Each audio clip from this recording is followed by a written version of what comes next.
নমস্কাৰ, এই মুহূৰ্তত আহি পৰিছে ৰাজ্যবাসীৰ কাৰণে এটা বিগ ব্ৰেকিং নিউজ। আজি 21 অক্টোবৰ আৰু এনে ধৰণৰ খবৰবোৰ নিতৌ চাবৰ কাৰণে চেনেলটো ছাবস্ক্ৰাইব কৰি ভিডিঅ'টোত এটা লাইক কৰি দিব। এই মুহূৰ্তত জনাই আছোঁ ৰাজ্যবাসীৰ কাৰণে অত্যন্ত গুৰুত্বপূৰ্ণ খবৰ, কিয়নো কিছু সময়ৰ পূৰ্বে এটা ডাঙৰ খবৰ আহি পৰিছে। একেদিনাই হ'ব চতুৰ্থ বৰ্গৰ মৌখিক সাক্ষাৎকাৰৰ ফলাফল।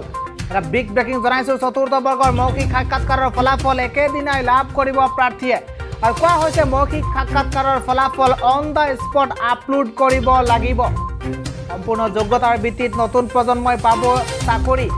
নতুন প্ৰজন্মই চাকৰি পাব যোগ্যতাৰ ভিত্তিত, সম্পূৰ্ণ যোগ্যতাৰ ভিত্তিত নতুন প্ৰজন্মই চাকৰি পাব বুলি কোৱা হৈছে। অসমত স্বচ্ছ আৰু নিকাভাৱে এছামে চাকৰি পাব আৰু অন দ্য স্পট মৌখিক পৰীক্ষাৰ ফলাফল ঘোষণাৰ কথা কোৱা হৈছে। মন্ত্ৰী জয়ন্ত মল্ল বৰুৱাই সদৰি কৰিছে এই গুৰুত্বপূৰ্ণ কথা। আৰু অতি নিকাভাৱে আৰু স্বচ্ছভাৱে এছামে চাকৰি পাব বুলি জয়ন্ত মল্ল বৰুৱাই ঘোষণা কৰিছে।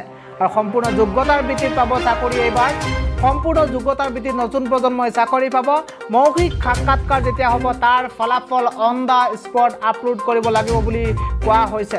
চতুৰ্থ বৰ্গৰ মৌখিক সাক্ষাৎকাৰৰ ফলাফল একেদিনাই লাভ কৰিব প্ৰাৰ্থীয়ে।